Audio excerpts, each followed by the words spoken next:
قەسیدەی ژنجیانە. ئەی ژن تۆ شاجوانی فریشتەکانی یەزدانی، خۆرومان وەستێرە و هەسارەکانی، وەستا بن لە چاوەڕوانی بوونی تۆ، تا پەروەردگار تۆی بۆ گەردون هانی. ئەی پیاو ژن ئاوە بۆ هەتوانی جان و جەستا، سحری جوانیە و بەرامەی هەستا، لای ئاخەڵمەن جێیبایە خومەبەستا، وەک هەر بەنیادەمێ بە چاو گوێ و دەستا.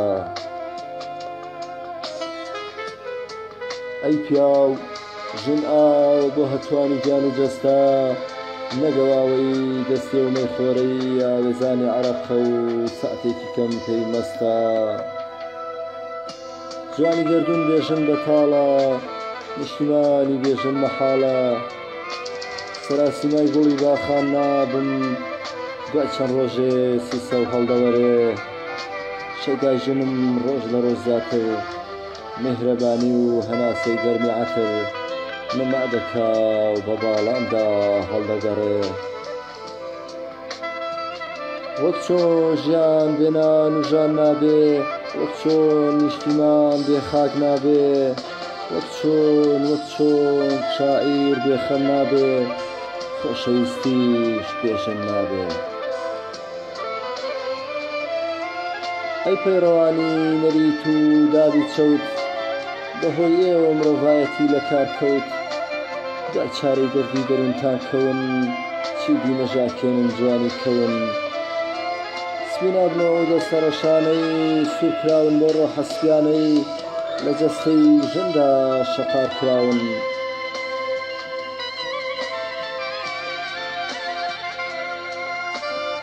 نەک هەر ڕۆژێ گشت ڕۆژانی ساڵ، بۆ ژن پارێزەری ماف و گیان بین.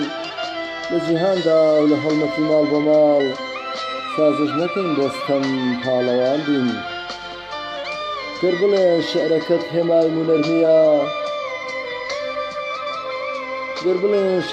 هێمای مونەرمیە، من دەڵێم ڕستەکەت هێمای بێشەرمیە. نوقمیت لەم گێژاوەی نەزانی و نەفامیە. باش بزانە ئەی نێرینە، ئەوە ژنە بۆ ژیان هەوێنە. مرۆڤایەتی مەدۆڕێنە، لەدڵ دەرکە ڕکوچینە. مەبەدار دەستی کۆنەپەرستی، بۆ دواکەوتووی و ڕەگەزپەرستی. ئەوە ژنە لە ژین تا با هاوبەش بێ، نەک کۆی لەبێ و چەوساوەی بێبەش بێ، لە بری کامەرانی زوو خاو چێش بێ. وەرە باژوانی خوڵخاو لە خانمان، بچێنین و بکەینە باخێ بۆ ناخمان. هەر جوانی بەرجەستە بکەین لە ژیانمان. ئەو نێرانەی کەلەی سەرتان، پڕە لە نەریت و هەڵەی کەلتورتان. گیانی ژن و خۆتان بکەنەتانە و کۆتان، نەکباری ناوێ ئەرکە لە سەرتان. مەکوژن پەکوولەی گوڵی باخی ژیان، بەناوی ناموس و شەرەفەوە. چیتی نەسووتێنن جەرگی دایکان، بە ئاهوناڵەی پڕ ئەسەفەوە. ئەو نێرەی ئاوا لار و لەوێرە، بۆ ژن کوژی ماشێتە و سەردێرە. خواردوو ژینی بەرەو هەڵدێرە، ناڵێن پیاوە دەڵێن ئەو نێرە بێخێرە.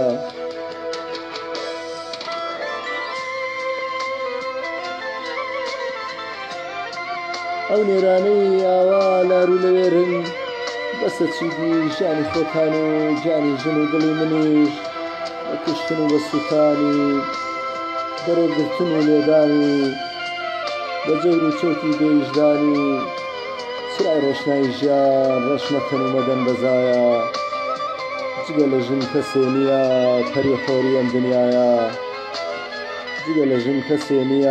پەری خۆری ئەم دنیایە. زەردەپەڕی خۆری هیوایە، ژنیش وەک خاک خاوەن ئاڵایە.